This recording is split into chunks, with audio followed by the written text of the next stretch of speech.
to make sure that the biggest tech giants are respectful of that and that they are protecting individuals' information is key. We have also heard in testimony from organizations like Twitter that sometimes anonymity is necessary as part of public discourse, and so a balance needs to be struck there, and we'll have to take a look at that when it's studied at committee. There's actually a minute and a half remaining in the time for questions and comments. I'm sure the honourable member for Leeds-Grenville will be fascinated to come back and receive those questions when the House next gets back debate on the question. But now we're going to statements by members. Déclaration de député. And first off is the honourable member for Cape Breton-Canso. Thank you, Mr. Speaker. After months of negotiations, I'm thrilled to share with the House that regional routes at the J.A. Douglas McCurdy Sydney Airport in my riding will be restored this spring. This is great news for Cape Breton-Canso. The Sydney Airport is a critical piece of infrastructure that keeps my constituents connected to larger travel centres, supports businesses and economic development, and has welcomed thousands of newcomers to Cape Breton and northeastern Nova Scotia. I want to acknowledge the hard work of Airport CEO Mike McKinnon, the Cape Breton Regional Municipality, the Cape Breton Partnership, the Cape Breton Regional Chamber of Commerce, and of course my constituents in Cape Breton-Canso and those in Sydney, Victoria for their tireless efforts and advocacy. On behalf of my constituents, I want to extend a warm Cape Breton-Canso thank you to the Ministers of Finance and Transport for their work to keep those of us safe and connected in the Atlantic region. The honourable member for Regina Leuven. Thank you very much, Mr. Speaker. Vaccine Hunters Canada is a community group that has come together to help eligible Canadians who wish to be vaccinated sooner find available vaccines in our fight against COVID-19. To quote them, they would like all Canadians to reach out to their friends, family, coworkers, neighbors, and members of their community, especially those most at risk, and assist them in getting their vaccines sooner. I was so happy to see this weekend they promoted the drive-through immunization clinic at Everest Place, right here in Regina. I'd say that every member in this House visit at Vax Hunters Can to see the good work that is being done in each of your communities by these outstanding young Canadians. Throughout the past 13 months, Canadians across our country have stepped up to help one another during these difficult times. Through these efforts, Canadians will get their freedoms back sooner and return to living their normal lives sooner rather than later. Thank you. Honourable member for Labrador. Thank you, Mr. Speaker. I rise today to respond to comments made on Twitter over the weekend by the member for Nunavut. In responding in Indigenous politics, she said, quote, "Jones is not an Inuk."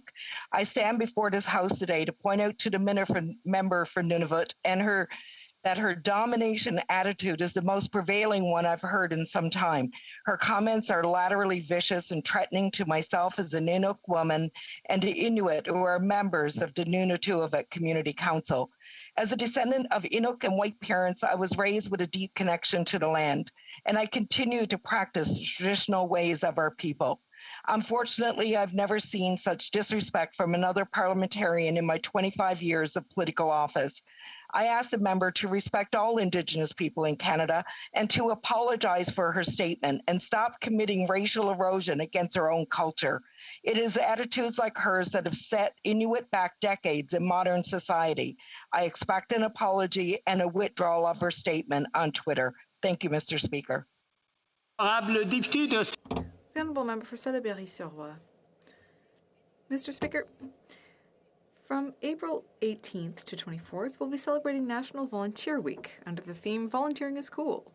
Without the many volunteers, sport and cultural events, community organization services, recreational activities, and citizen mobilization activities could not exist. Your ability to adapt to all kinds of new realities and to be the source of wonderful social innovations inspire us. It must be said that the last year has been a trying one, but we've been able to count on your kind presence. Thank you for giving to others, for getting involved, and for preparing the next generation to volunteer as well. As we know, volunteering helps others, but it also does good to those who give their time. Dear volunteers, you are essential to the vitality and solidarity of our communities. On behalf of the Bloc Québécois, I want to give you my sincere thanks. Have a great volunteer week. L'honorable député. The Honourable Member for Brome-Missisquoi. Thank you, Mr. Speaker. Our poultry producers are facing many challenges, but I'm proud to highlight the work of someone who fights tirelessly to defend the sector, Benoit Fontaine. In addition to being resident of Stainbridge Station in my community of Grand-Missisquoi, he's also the president of the Chicken Farmers of Canada, and he was recently re-elected for a 6th term as national president. This former teacher and school principal turned his attention to running his family business in 2012. He built a real empire with 11 poultry farms in Quebec. For several years, he's been working hard to defend the interests of the 2,800 Canadian poultry producers on the international scene. It's not always an easy task, but with passion and expertise, there is no better spokesperson than him for our poultry sector. Congratulations on your re-election, Benoit. I look forward to continuing to work with you on these important issues. Thank you. The honourable member for North Okanagan-Shuswap. Mr. Speaker, I know my constituents of the North Okanagan-Shuswap are good people, willing to support their country, but they're growing weary because this government has failed to protect Canadians. Businesses are closing, workers are out of jobs, families are hurting, and loved ones continue to be lost. And now Canada is lagging far behind our peers in vaccine delivery. This government has also failed to address the mental health and opioid crises that continue to claim lives. Canadians deserve better. I want to thank all of the constituents of the North Okanagan-Shuswap who have contacted me to share concerns and ideas for a plan to recovery. Connecting with constituents is always my priority, and while we've had to change how we connect, I continue to prioritize constituent input. Together, we can build on a plan to secure our health, secure our jobs, and secure our future. Thank you, Mr. Speaker. The honourable member for Dartmouth Cole Harbour. Mr. Speaker, a year ago this week, Nova Scotians experienced extreme tragedy, violence, heartache. I will not use this time to remember a violent gunman or use his name. Instead, I remember those who were taken from us.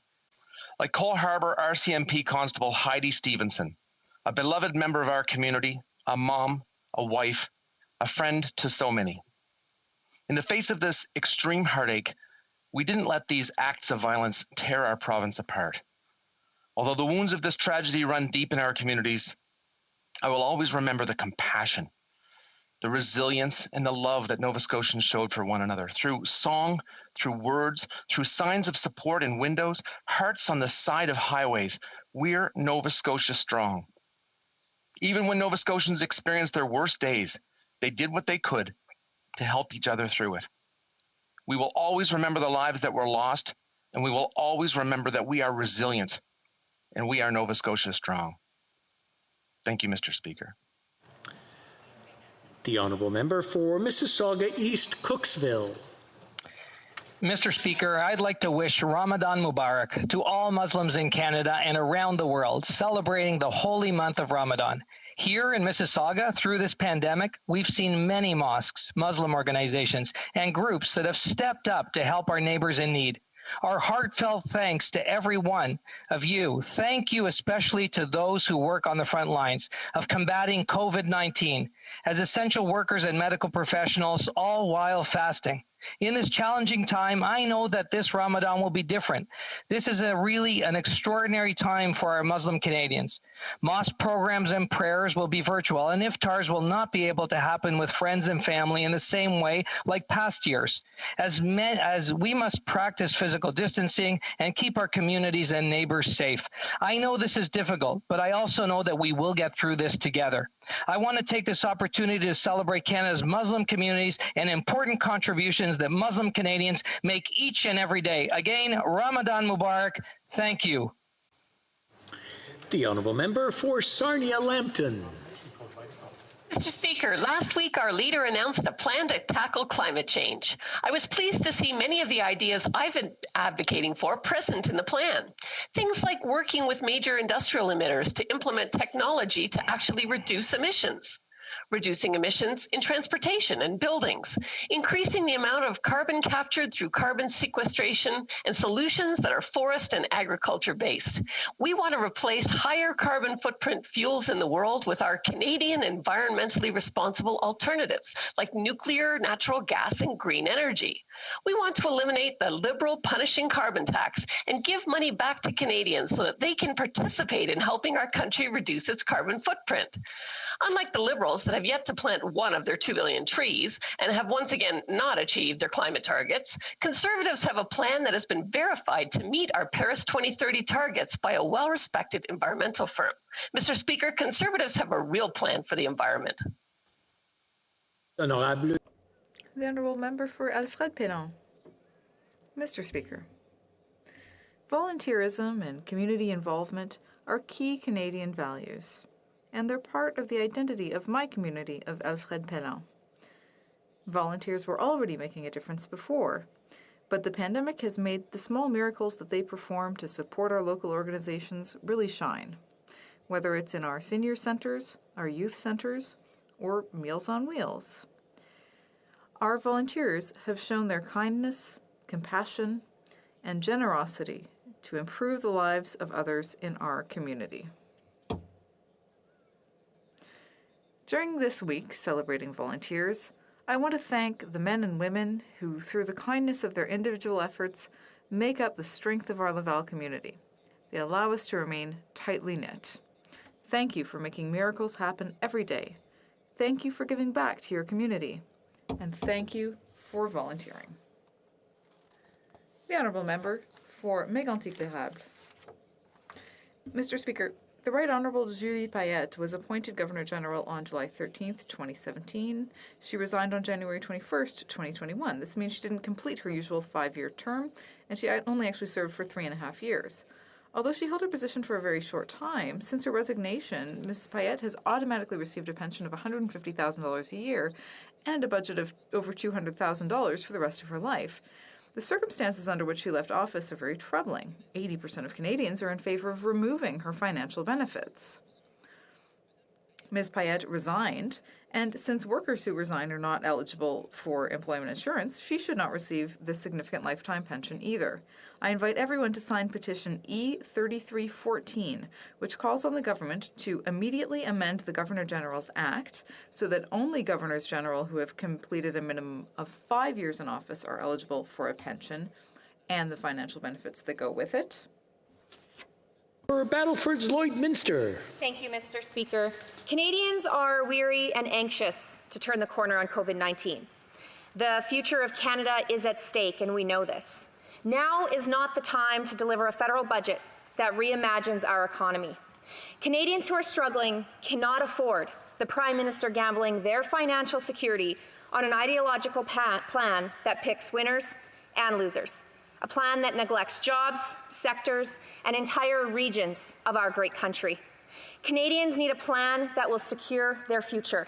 We need action to help the hardest hit sectors so that families have the security and dignity that comes with a stable job. Conservatives have put forward a recovery plan that supports those who have struggled the most. It's a plan that improves our country's resilience, restores our economy, and puts us on steady ground. It's time this Liberal government forego risky ideological experiments and prioritize securing a strong, healthy, and prosperous future for all Canadians. Thank you. The Honourable Member for Rosemont-la-Petite-Patrie. Quote, the government has decided to destroy all Armenians residing in Turkey. Their existence must be ended, no matter how criminal the measures needed to do so. Neither age nor sex should be taken into account. Scruples of conscience have no place here. End quote. This telegram is from September 15th, 1915. It was sent by Talat Pasha, Minister of the Interior of the Turkish state. The massacre of 1.5 million Armenians followed in what was the first genocide of the 20th century. The genocidal order was followed everywhere. In Ankara alone, there were talk of 500,000 dead. In some regions, caravans of families were sent fleeing across the desert. Few survived. And frankly, the last few months have reminded us of this collective trauma. Once again, Armenians were attacked and bombed. 3,500 Armenians were killed in the conflict that shook Artsakh. Armenians targeted for who they are and for where they live. It's impossible not to see the very disturbing historical parallels. This is why, more than ever, we have a duty to remember and to defend the principles of fraternity and humanity. The Honourable Member for Jonquière. Thank you, Mr. Speaker. The Association Forestière du Saguenay-Lac-Saint-Jean will soon be celebrating its 80th anniversary. Since 1942, the association has contributed to the development of a forestry culture among young people and the general population. It helps grow this great economic sector while advocating an approach that helps preserve our environment. In fact, the Forestry Association plays a fundamental role in educating, informing, and raising awareness among the regional population regarding the importance of the forest and its sustainable development.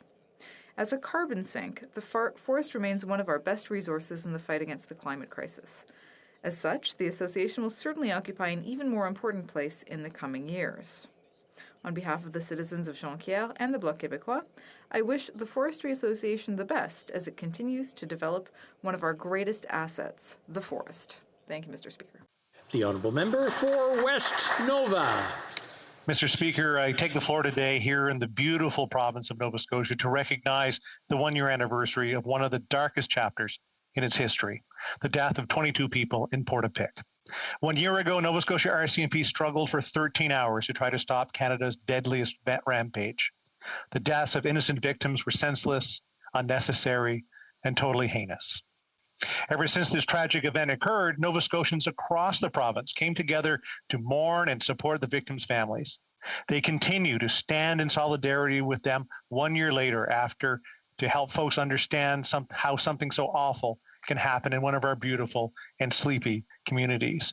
Yesterday, it was heartwarming to see so many COVID-friendly gatherings, church services, and a provincial moment of silence at 3 p.m. to honor the memory of the victims. No matter what we face, Nova Scotians unite and rise in the times of grief and sorrow. And I ask all of my colleagues in the House of Commons to work together to help the victims' families and loved ones, to get answers that they need and deserve to help them heal. This kind of atrocity should never happen again. The Honourable Member for Kings Hants. Mr. Speaker, a year ago today, Nova Scotians began to realize the gravity of the horrific events of the Nova Scotia shooting that began in Portapique and impacted communities across the province, including the communities I represent in Kings Hants. 22 innocent lives were lost, including an expecting mother, in a senseless and cowardly act of violence that words simply cannot properly describe. Today, I think of the families and friends who lost a loved one, and collectively as Nova Scotians and indeed as Canadians, we stand with you. I want to thank all first responders who answered the call, including Constable Heidi Stevenson, who made the ultimate sacrifice in the interest of protecting others, and Chad Morrison, a neighbor of mine who was injured in the line of duty.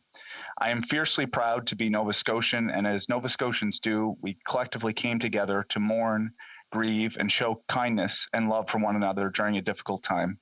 The compassion and collective spirit we witnessed is powerful, and it, rather than the violence and evil experience, will be what continues to define us in the days ahead.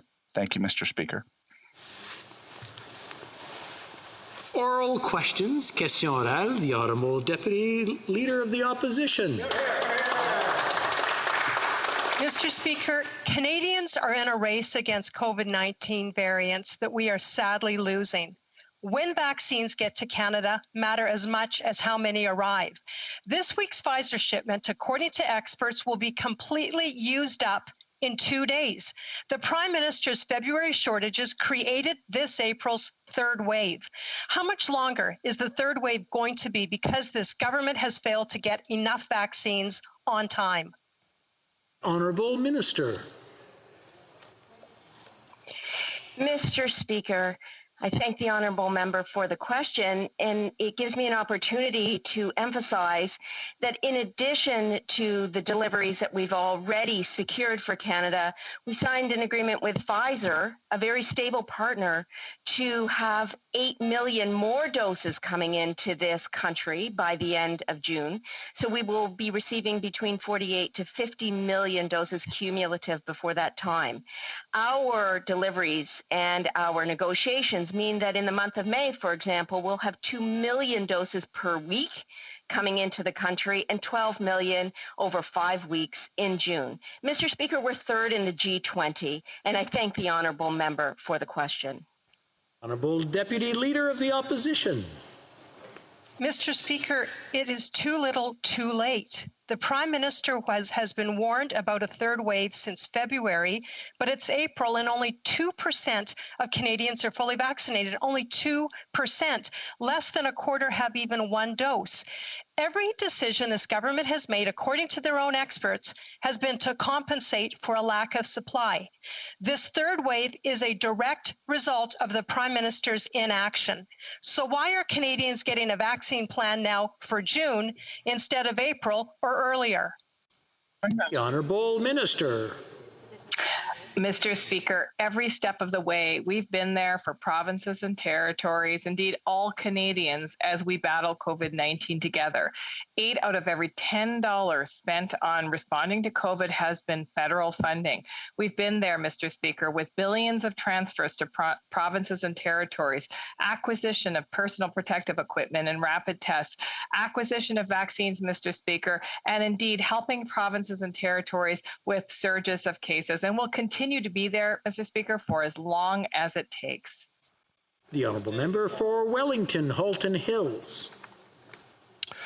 Mr. Speaker, Ontario is in crisis because of vaccine shortages. In Kitchener-Waterloo, Public Health announced last weekend that vaccination clinics are closing because of vaccine shortages. For example, the vaccination clinics at the Boardwalk in Kitchener and Pine Bush Road in Cambridge will go from 7 to 3 days a week. When will this government get serious and deliver the vaccines the provincial government desperately needs to stave off the third wave of this pandemic? The Honourable Minister. Mr. Speaker, we all know that vaccines are an important tool to fighting COVID-19, but we have to continue to apply public health measures and listen to the scientists and experts that are leading the way. We'll be there for Ontarians during this third wave, as we have been during the first and second waves. As the member opposite knows, I've spoken with Minister Christine Elliott on the weekend, and we will be supporting Ontarians no matter where they live in the province. The Honourable Member for Wellington, Halton Hills. Mr. Speaker, where is the urgency from this government? Ontario is in crisis. A third wave is upon us, all because this government has failed to deliver vaccines. We have got 4,400 new cases a day, double the rate of the U.S. 19 COVID deaths in the last 24 hours alone, higher than the rate in the U.S.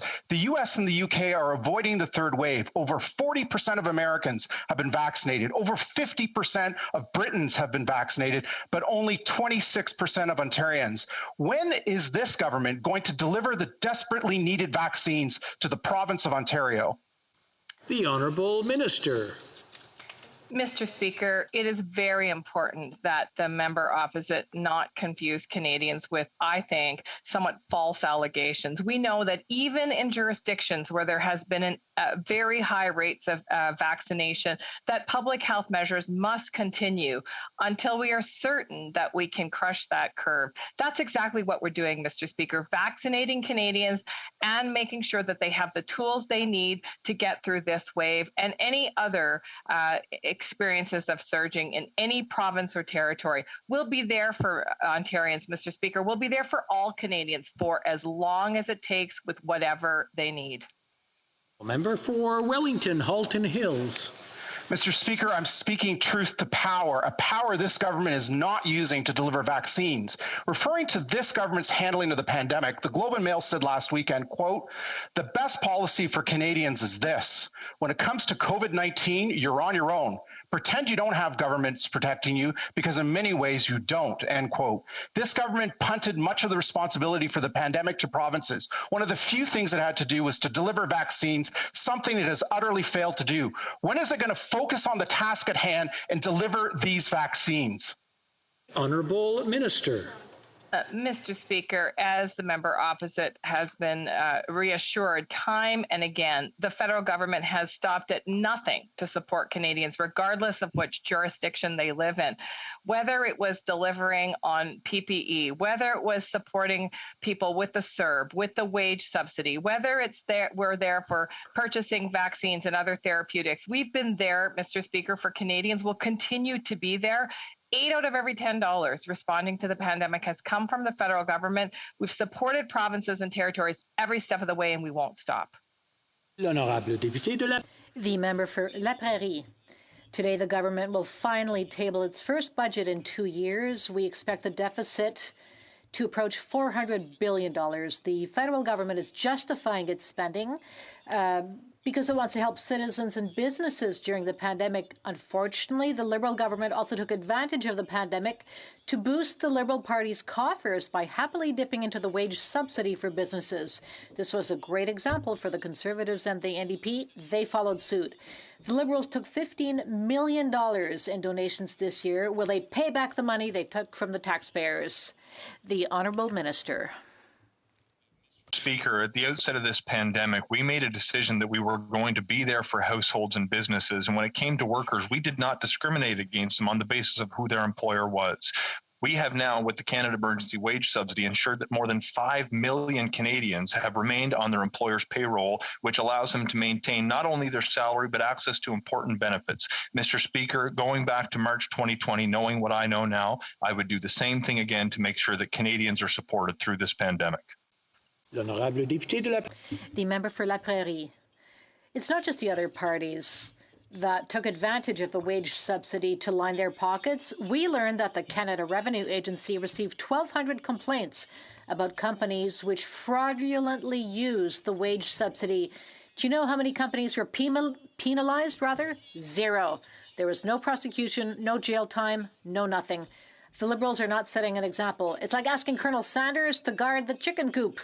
When will the government finally take the situation seriously and demand that all those who stole from taxpayers pay the money back? Merci, Monsieur le Président. Thank you very much, Mr. Speaker. Our government acted quickly and decisively to help Canadian workers and employees. We put in the Canada Wage Subsidy Program. Back at my colleague from the opposition, I would like to remind him that he voted against any audits into possible fraudulent behavior with regard to the wage subsidy program. When will he admit that the audit of these programs might be useful? Thank you. For Vancouver Kingsway. Mr. Speaker, the pandemic third wave is raging, and Ontario's healthcare system is in serious crisis. People are doing their best to stop the spread of COVID-19 by staying home and following public health guidelines, but they need more help. If the federal government declared a public welfare emergency, we could increase hospital capacity, get more vaccines to vulnerable people, and provide paid sick leave to all workers to reduce infections. The federal government should do everything it can to save Canadians' lives. Will this Liberal government use its powers under the Emergencies Act to save lives in Ontario? Honourable Minister. Mr. Speaker, every step of the way we've worked with provinces and territories collaboratively to save lives and to stop the spread. That is the philosophy of this government, and that's what Canadians want to see. Provinces and territories working with the federal government, stopping at nothing to save the lives of their loved ones and to ensure that they have the financial and economic supports so that they can protect themselves and their communities. Mr. Speaker, we'll continue that hard work with provinces, territories, and indeed Canadians so that we can get through this together. The Honourable Member for London Fanshawe. Mr. Speaker, hospitals across Ontario are in crisis, and London is no exception, setting a new record of COVID-19 patients in its ICUs. The Ontario Conservative government has dropped the ball, and the federal government owes it to Ontarians and all Canadians to do everything they can to help protect lives during this third wave. New Democrats have asked the Prime Minister to use the Emergencies Act to get more people vaccinated and to provide sick leave and pay to workers. Yes or no, will the Prime Minister commit to using the Emergencies Act to protect the lives of Ontarians from this devastating third wave? Honourable Minister. Mr. Speaker, this government has stopped at nothing to work with provinces and territories to provide supports to provinces and territories, whether they're economical, whether they're health human resources, whether they're equipment, or whether they're vaccines.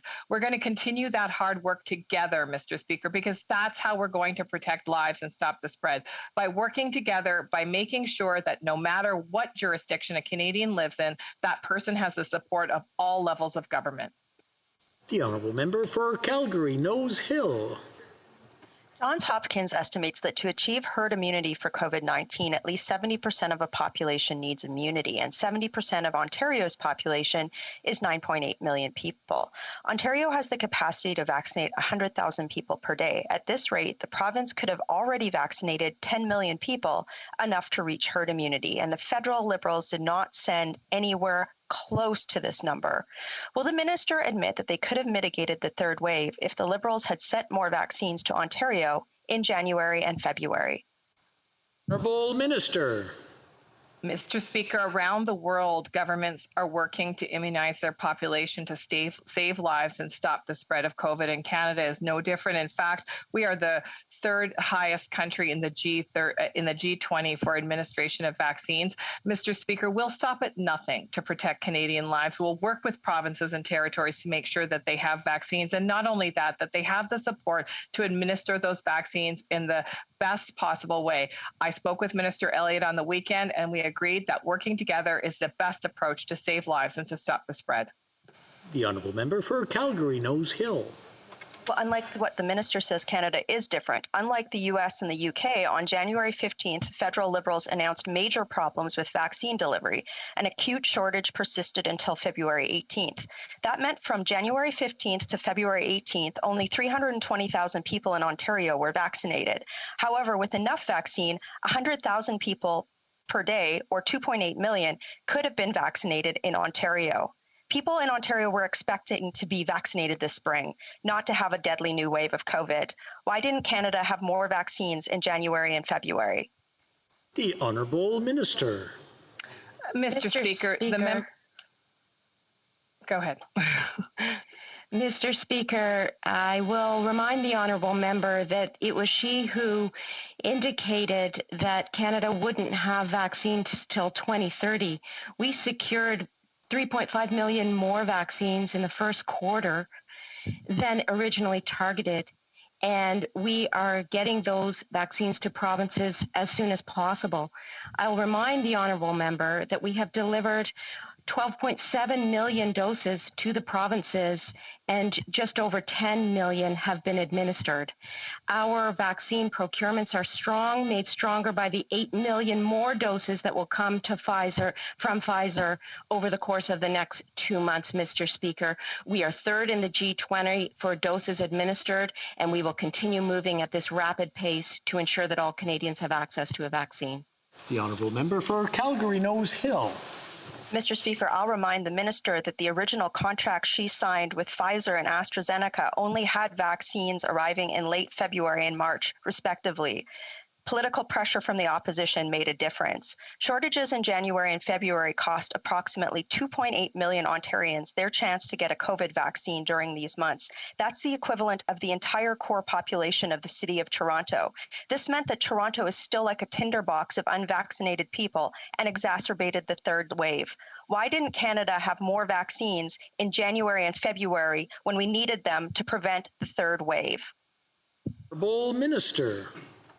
Well, I thank the honourable member for the inquiry, and I will reiterate that we are third in the G20. We have surpassed all of our targets that were originally set, and we are on track to have between 48 and 50 million doses in the country by the end of June. Again, we have delivered over 12 million doses to the provinces, and 10 million have been administered. As a federal government, we've also provided supplies, PPE, rapid test kits, because we know that to address the pandemic, we need to take a multi-pronged approach. Mr. Speaker, that's what the public health experts are telling us, and that's exactly what we are following. We will continue to deliver. The honourable member, l'honorable député. The member for Charlebourg-Haute-Saint-Charles.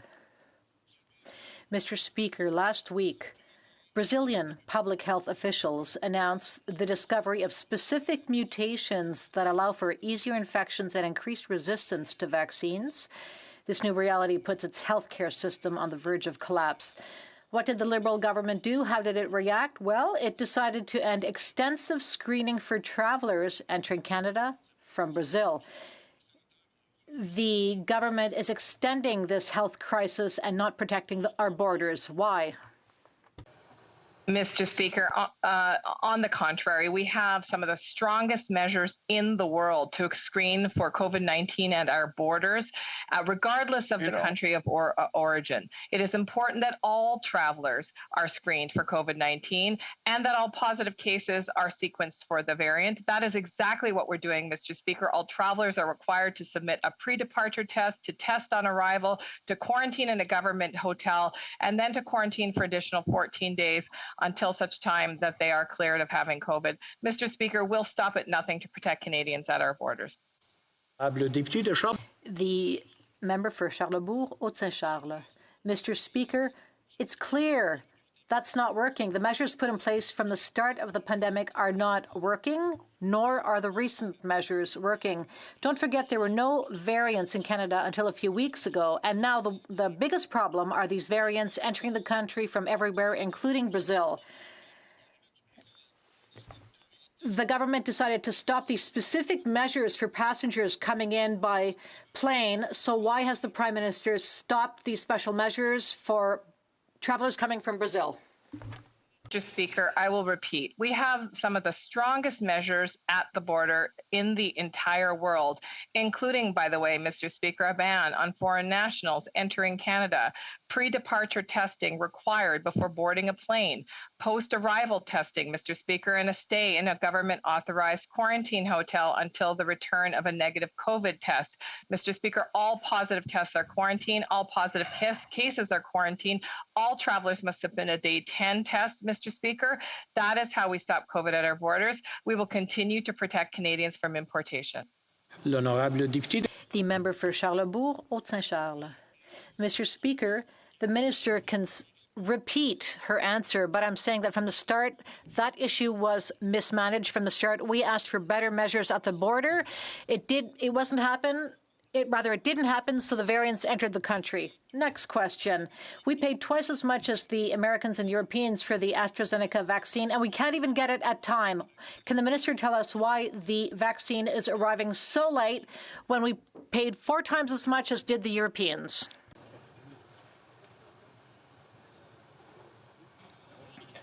Mr. Speaker, as the member well knows, our vaccine contracts are confidential. We're not going to risk breaching them while every country is in a race for vaccines. This is a great week, Mr. Speaker. We just secured 8 million more doses from Pfizer, with the first 4 million doses set to arrive in May. Pfizer continues to be the workhorse of our vaccine program, as deliveries of their vaccine will total 2 million per week in May. I'm surprised that the member opposite would suggest this when it is quite clear, and I'm certain we all agree, that Canada's vaccine supply chain must remain stable. The member for Berthier-Maskinongé. Mr. Speaker, the Day 10 testing boondoggle managed by Switch Health continues. Despite a slight increase in staffing, the company is still not meeting the demand, and it's still unable to provide service in French to our businesses. This is unacceptable. These people, the ones who have both feet on the ground, Mr. Speaker, they've proposed solutions, including paying for medical services themselves to get a good test. So does the government intend to listen to them and to propose solutions? The Honourable Minister. Thank you, Mr. Speaker. I'd like to reassure my colleague and all producers that we are working very closely with industry, with our Quebec government colleagues, to find solutions, quick and efficient ones. We're very aware there's an issue with the Day 10 test, and we will soon have additional resources to address the issue. I'd also like to point out that the arrival of foreign workers is generally going very well, and we have a good season ahead of us. Thank you, Mr. Speaker. The member for Berthier-Maskinongé. Mr. Speaker, a producer in Saint-Thomas, Mr. Rondeau, already lost 35,000 pounds of asparagus. This happened last year because of the federal government's management problems with seasonal workers, and he was hoping to do better this year. Unfortunately, the testing mess left him without his first group of workers for 18 days, but the asparagus harvest is 60 days long. Mr. Rondeau is not alone, and other MPs have received calls from worried producers, so it's urgent for the government. Wake up, smell the coffee. When is it going to act? The Honourable Minister. Thank you, Mr. Speaker. Once again, I can assure you that we're very aware that there are issues surrounding the Day 10 test. We understand there's an urgency. We understand how important these temporary farm workers are. We know that their work is essential. We're doing everything we can. Discussions are ongoing. We're looking at several solutions. A few more days, we'll get there, but on the whole, the temporary foreign workers coming in is going very well, and our main concern is their safety and Canada's food safety. The honourable member for Rivière-des-Mille-Îles. Mr. Speaker, to make life easier for Quebecers, the Quebec government announced that it will postpone the date for filing income tax returns by 1 month. Last year, the federal government did the same, but it's not doing so this year. So Quebecers will have a reprieve for their provincial taxes, but not for their federal ones. It's all very well to row, but if you just row on one side, the boat goes around in circles. We're in the middle of a third wave, and the pandemic is not letting up. Why doesn't the federal government take a cue from the Quebec government and give taxpayers a chance once again? The Honourable Minister. Mr. Speaker, our government understands that tax season is stressful at the best of times. We're there to help them throughout the process. In February, we said that those who have received benefits will be supported, and we are there to help taxpayers. And if they can get an interest holiday and due to a situation outside of their control, if they need extra help during tax season, we'll be there to provide it. Finance Minister will finally table a budget. She recently had an epiphany about new social programs in a reimagined economy and letting future generations pay for it. But the Prime Minister recently sent a letter directing his minister to, quote, avoid creating new permanent spending, end quote. Now that's his standard, not mine, but we know how easily the Prime Minister makes and breaks promises. So to the Minister, will her budget contain new permanent spending? Just a simple yes or no. Honourable Minister. Mr. Speaker, the honourable member uses the language of epiphanies in an attempt to paint me and the minister and our government by extension as some kind of radical, but I'll reassure him that there is nothing radical about investing in measures that will protect the environment and create jobs at the same time. There is nothing radical about supporting women in the economy so my daughter has the same opportunities for success that I enjoy. There is nothing radical about supporting low-income workers and middle-class families so they have a decent shot at a quality of life that we too often take for granted. Mr. Speaker, I can reassure the honourable member that the measures included in the upcoming budget will be focused on fighting COVID-19, supporting Canadians through its end, and setting the course for a recovery that is sustainable and inclusive. Honourable member for Abbotsford. I'll take it as a yes, another broken promise. Canadians expect their government to support them in their time of need, and we've supported those efforts. But this Prime Minister has incurred the largest deficit and achieved the worst outcomes in the G7. He's also incurred the largest debt in Canada's history. So he recently instructed his finance minister to, quote, review Canada's debt management strategy. So can she now tell us whether her budget contains a serious plan to manage the massive debt future generations will be left to pay? Yes or no? Honourable Minister. Mr. Speaker, the member's argument rests upon the premise that our pandemic response has somehow been too expensive. If he thinks our measures have been too expensive, I'd like to introduce him to my neighbor who told me that she was able to feed her kids and pay her rent because she collected CERB when she lost her job. I'd like to introduce him to a small business owner in my downtown community who was able to keep the doors open because he gained access to CEBA. I would introduce him to my classmates who work at the Michelin plant in Pictou County, Nova Scotia, who had a job last year because their employer benefit from the Canada Emergency Wage Subsidy. When it came time to support Canadians, Canadians ought to know that it was our government who had their back. We will continue to do whatever it takes to see them through this emergency. Honourable member for Abbotsford. So no debt management strategy. The Prime Minister also told his minister to present a new fiscal anchor.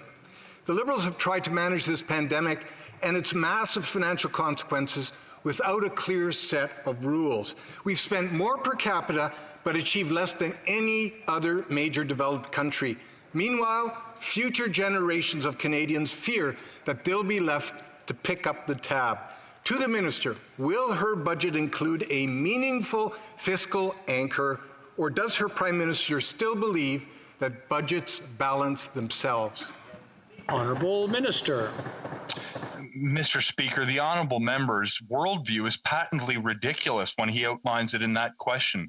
The reality is he sees the cost of our response, but not the value in the measures we have advanced to support Canadian households and businesses. He ignores the fact that inaction in the face of this once-in-a-century public health and economic emergency would have had a cost that was far greater than supporting Canadian households and businesses. I would direct him not to my own words, but to the recent report of the IMF, who indicated that if our government had not taken such quick and decisive action at the outset of this pandemic, our debt would remain the same size, but there would be economic scarring we would pay for. The honourable member for Timmins, James Bay.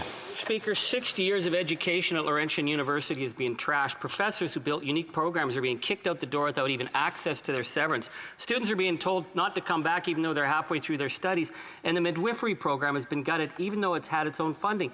And the member for Sudbury is saying, hey, don't look to the Liberal government for any help. But here's the thing, we had an emergency debate and the Liberals made all kinds of positive talk about Sudbury. So where is the plan to show up and work with the province to save this important Francophone, Anglophone and Indigenous institution? Where's the backbone to help Laurentian and the people of Sudbury? The Honourable Minister. Merci. Thank you very much, Mr. Speaker. I'd like to thank my colleague for his question. Obviously, we're very concerned by what's happening at Laurentian University.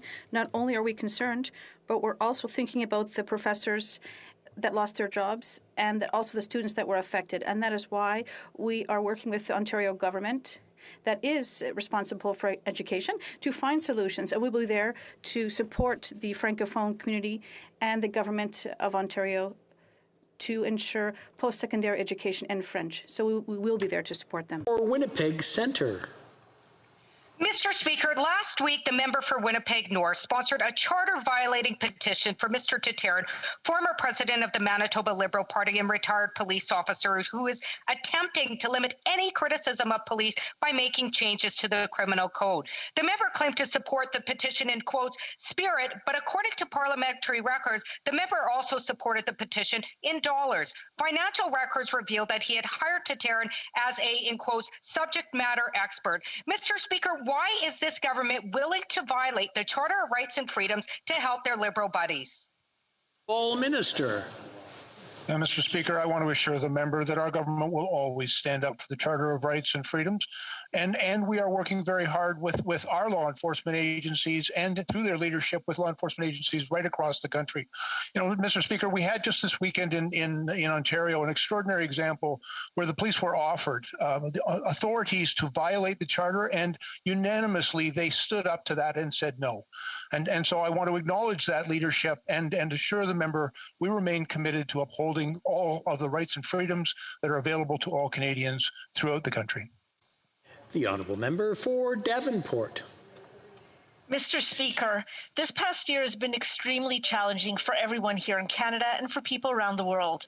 While many Canadians have been working remotely, essential workers have been physically working on the front lines across the country to keep us safe and to make sure we have food on our tables. Many of these frontline workers are immigrants whose status is temporary. Can the Minister of Immigration, Refugees and Citizenship please inform this House on what our government has done to recognize the invaluable contributions that newcomers bring to Canada and our economy? Honourable Minister.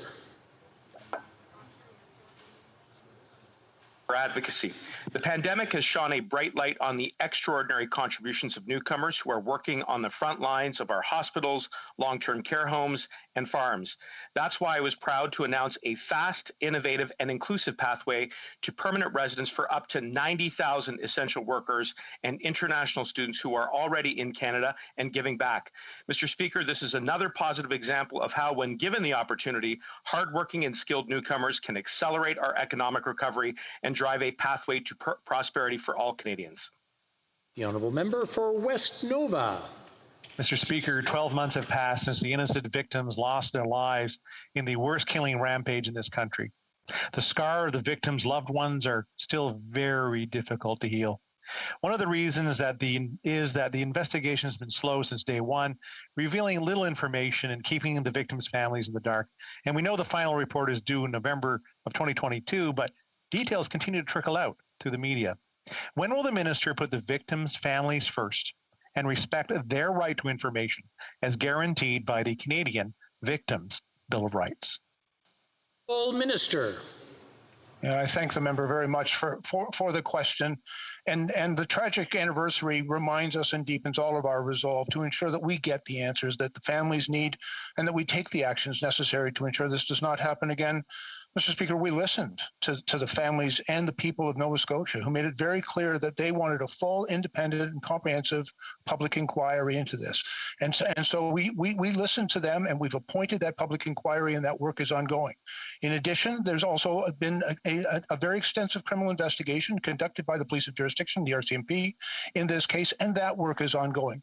Mr. Speaker, we understand the traumatic grief being experienced by that community and by those families, and we will do everything we can.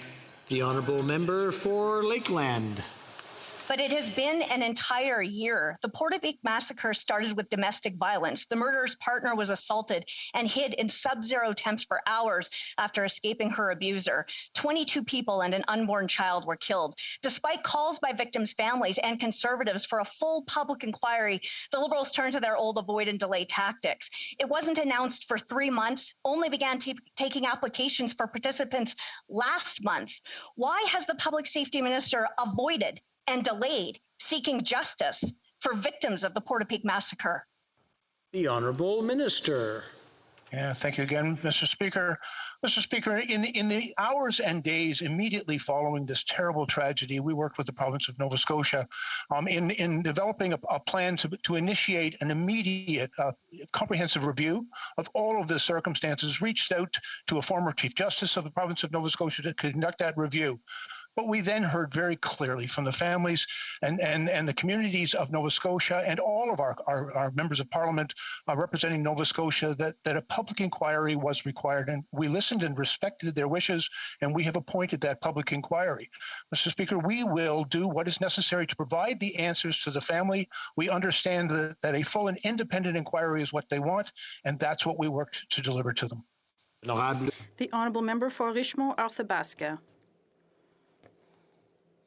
Mr. Speaker, 1 million Canadians still do not have access to their CRA My account. Conservatives are asking the Liberals to extend the deadline for individual tax returns to June 30th to address this issue. It's a simple, clear, and common sense request. Will the Prime Minister agree to extend the deadline for filing federal tax returns to June 30th? Yes or no? The Honourable Minister. Thank you very much, Mr. Speaker. Our government understands that because of this tax season is particularly stressful for Canadians this year, and we're going to continue to be there for them at every stage. I would encourage all Canadians to file their tax return on time so that they can benefit from credits they are eligible for. And Canadians can easily produce their tax return online or on paper or over the phone for some people. So thank you. The Honourable Member for Richmond-Arthabaska. Mr. Speaker, I think the Minister did not understand the question. There are million files that haven't gotten to the hands of Canadians. Quebecers are already living in an absurd situation. It's the only province in Canada where people have to file 2 tax returns because the Liberals refused the unanimous request of the Quebec National Assembly to resolve this issue. And now we have a simple request to help Canadians during the pandemic. Now, why is the government refusing to make life easier for Quebecers during this difficult time by deferring filing of federal taxes until June 30th, like the province is already doing? The Honourable Minister. Thank you, Mr. Speaker. In February, we announced that those who receive emergency benefits would be eligible for tax relief if they file their tax return on time. We set up solid relief measures for taxpayers so they won't have to pay penalties or fines if they have received them for reasons that are out of their control. Canadians who need help during the tax receive will receive it, Mr. Speaker. The Honourable Member for Salaberry-sur-Roi. Mr. Speaker, a year ago, this House passed the block motion to increase EI sickness benefits from 15 to 50 weeks. And it was about a year ago that the Prime Minister met with Marie-Hélène Dubé and Émilie Saint-Fasson, who fought to the very end for this idea. And my thoughts go out to them today. On Thursday, in response to a question from my colleague from Thérèse de Blainville on the 50 weeks issue, the Minister of Employment said that everything was on the table. Therefore, will the government increase the benefits from 15 to 50 weeks, yes or no? The Honourable Minister. Speaker, and I thank the Honourable Member for her advocacy and hard work on this issue. Canadians expect and deserve an EI system that is flexible and responsive to their needs. That's why we've spent the last 5 years modernizing EI, making improvements for Canadians. EI sickness benefits are an important support for Canadians who need to leave work because of illness or injury.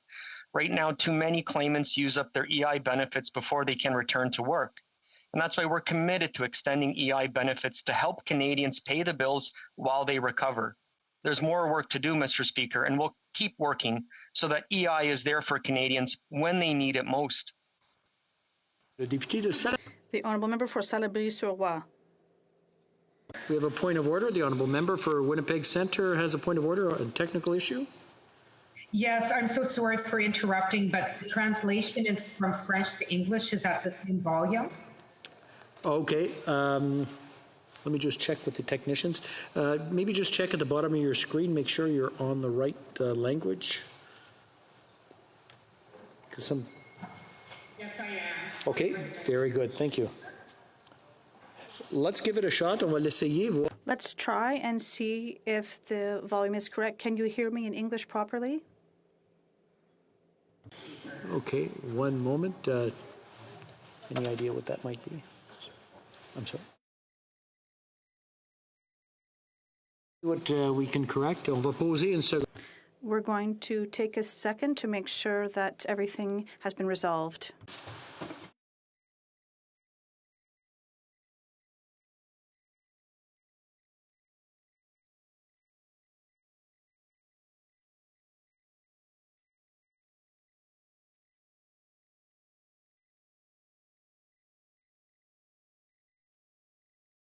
We're going to try again. On va essayer. Let's try again. Can you hear me properly in English? Oh, are both languages at the same level? I'll ask a question.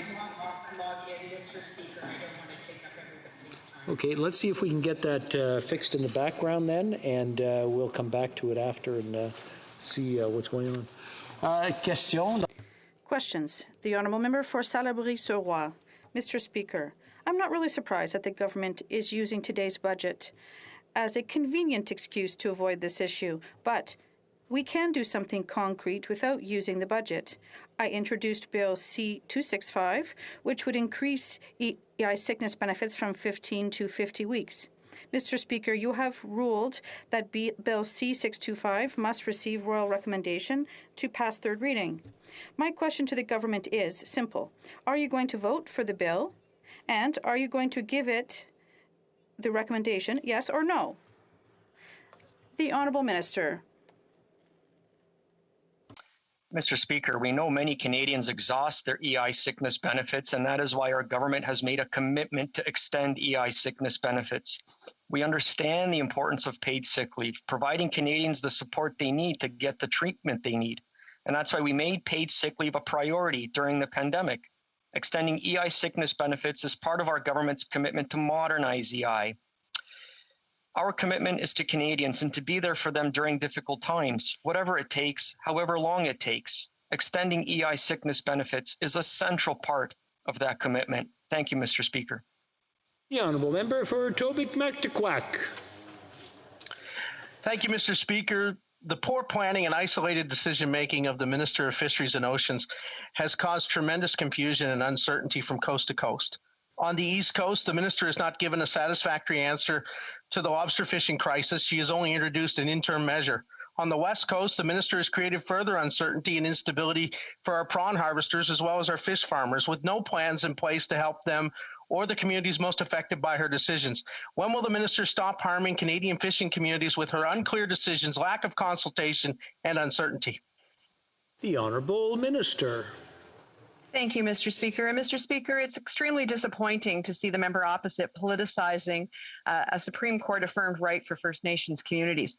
Mr. Speaker, we have been working with First Nations as well as with industry to communicate our plan for this year.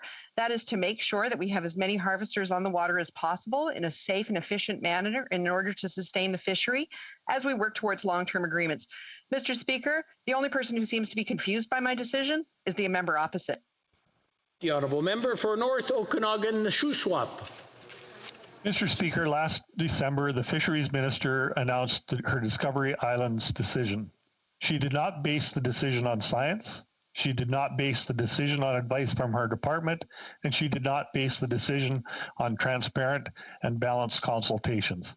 The Discovery Islands decision is part of the minister's larger pattern of announcing surprise decisions that put British Columbians out of work, whether they be involved in aquaculture, public fishery, prawn, or crab harvest. What does the minister base her decisions on? Full Minister. Thank you, Mr. Speaker. Mr. Speaker, the decision with the intention to phase out fish farms by June of 2022 in the Discovery Islands was not an easy one to make, but it was based on the outcomes we've had after a number of discussions and consultations with the 7 First Nations in the Discovery Islands. Mr. Speaker, we have seen the court's decision on the transferring of fish. This injunction no way changes my decision to phase out farms in the Discovery Islands by June of 2022.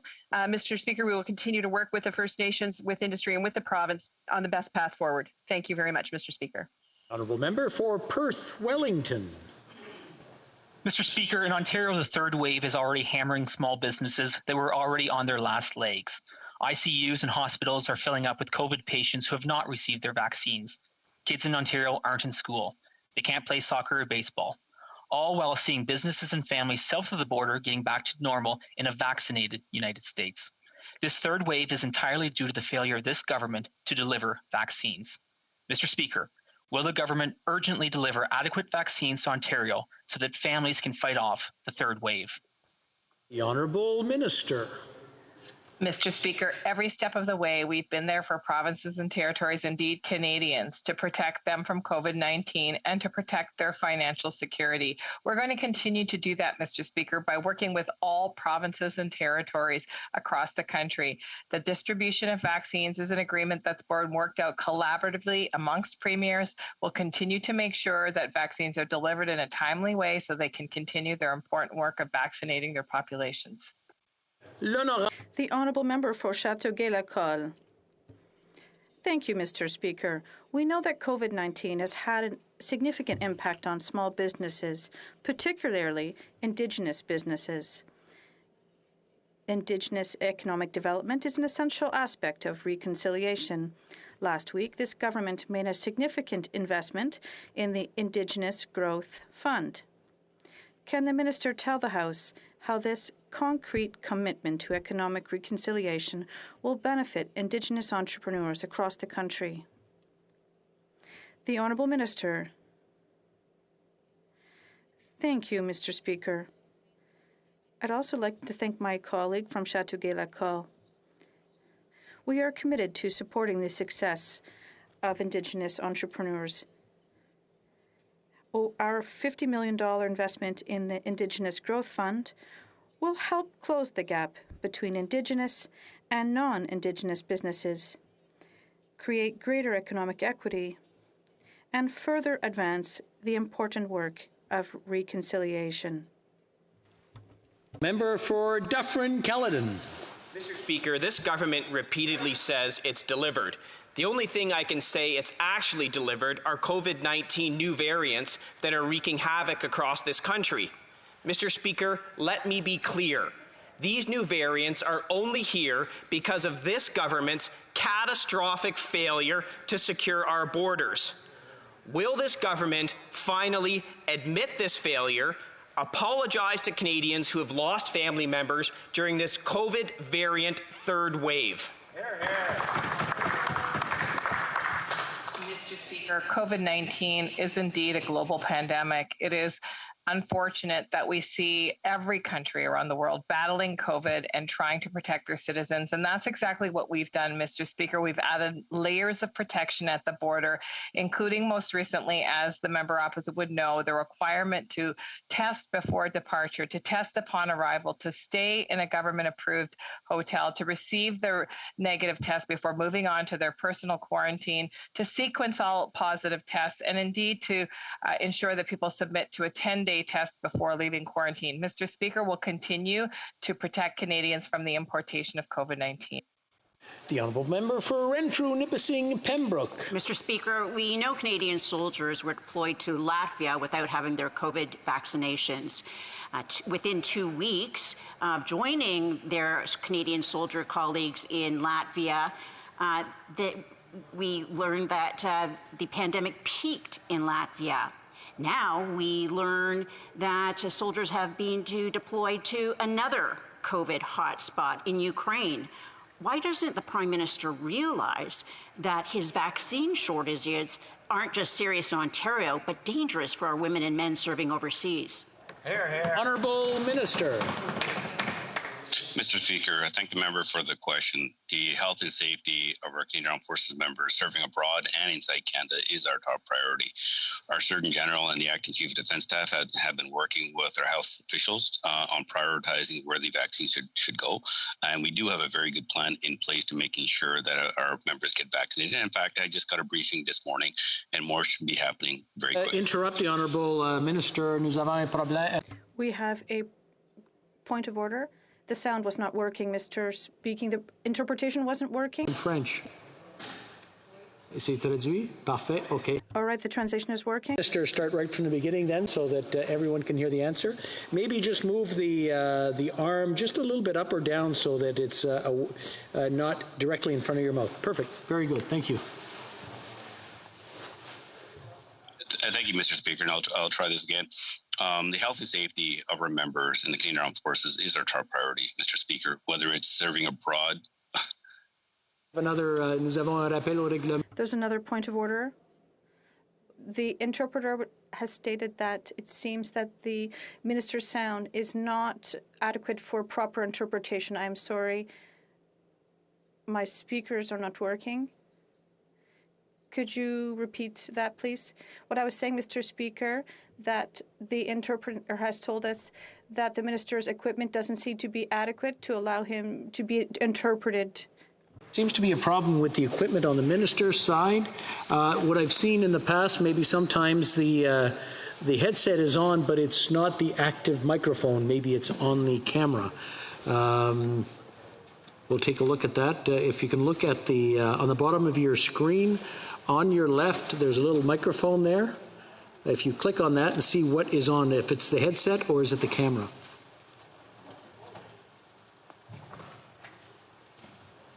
Mr. Speaker, on my side, it says that both are working. We have been working already with the IT officials in trying to get a better system in place and trying to troubleshoot. And my team is working on this. But right now, I have everything hooked up, and I checked it just before question period started. Okay, 1 second. Un moment, l'honorable. 1 minute. The honourable member for Salaberry-sur-Roi has a point of order. Mr. Speaker, I feel like I'm having a conversation with the interpreter that's interpreting from English to French. They're saying that the sound that is coming out of the minister's microphone is not adequate. That's what we're hearing in the earpiece. So please speak with the interpreters to make sure they can hear you. S'il vous plaît. 1 moment.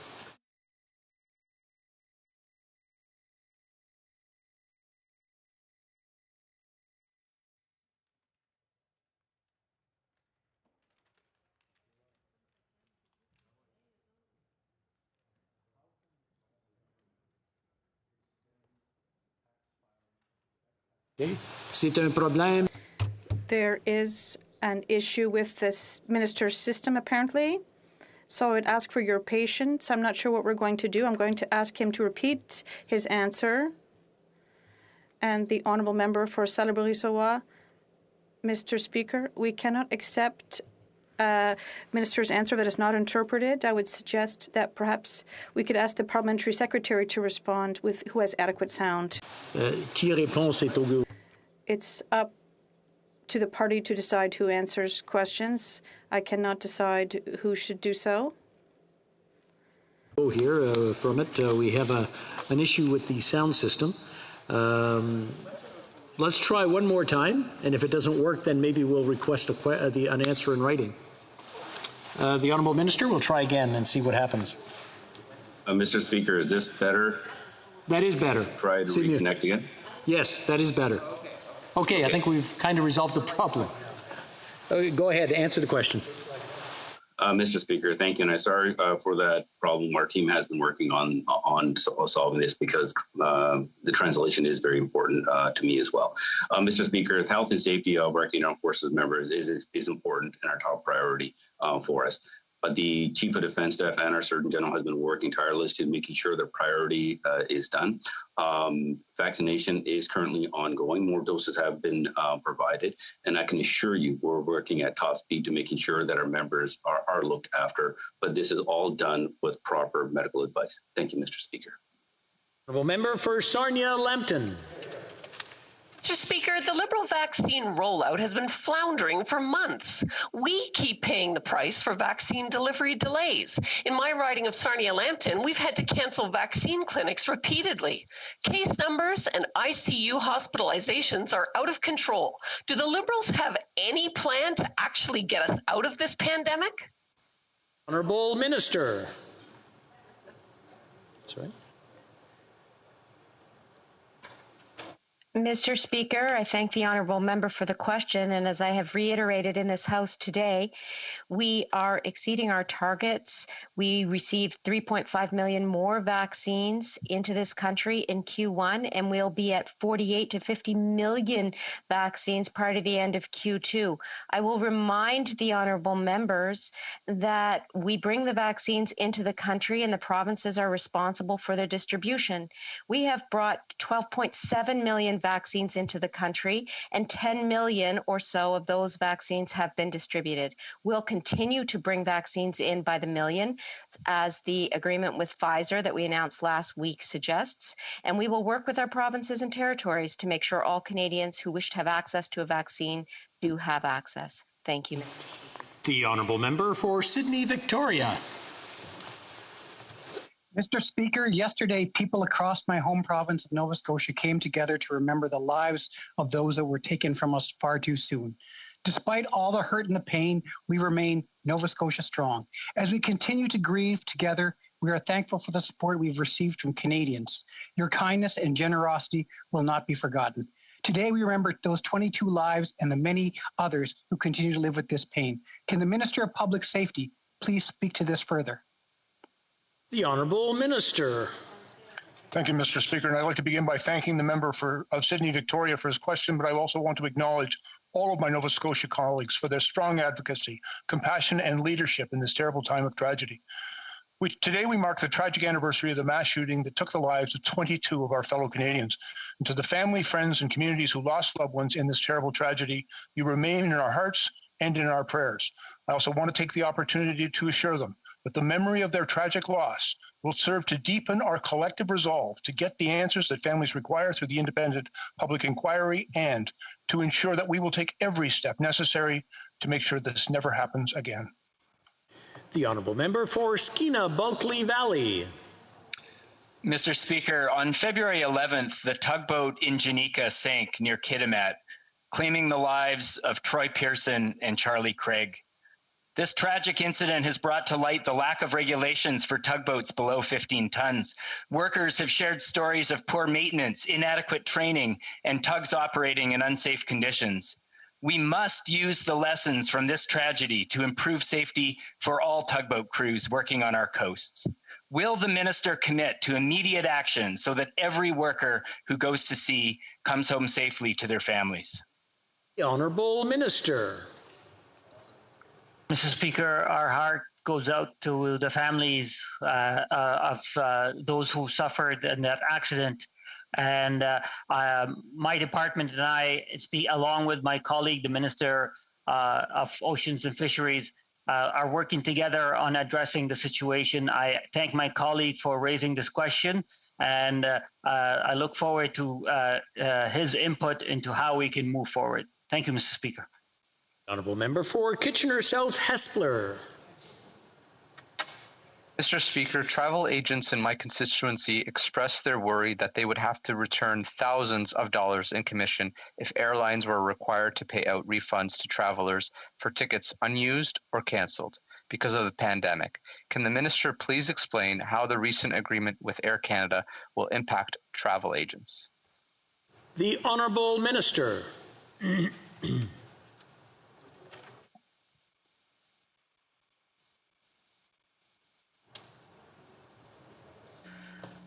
Mr. Speaker, last week we announced an agreement with Air Canada that refunds passengers, that protects jobs, that restore routes, and protects travel agents. We are looking in the middle of discussions with other airlines, Mr. Speaker, to offer the same benefits, and I look forward to hearing an outcome of these discussions soon. But air travelers are an integral part of these discussions, Mr. Speaker. That's all the time we have for question period today. C'est tout le temps que nous avons. Suite aux discussions entre les représentants. Following discussions among representatives of all parties in the House, I understand that there is an agreement to observe a moment of silence. I'll invite the House to rise and observe a minute of silence in memory of the victims of the tragic event that happened a year ago in Nova Scotia.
It being 3:18, pursuant to order made on Monday, January 25th, 2021, the House will now proceed to the taking of the deferred recorded division on the motion at the second reading stage of Bill C-15.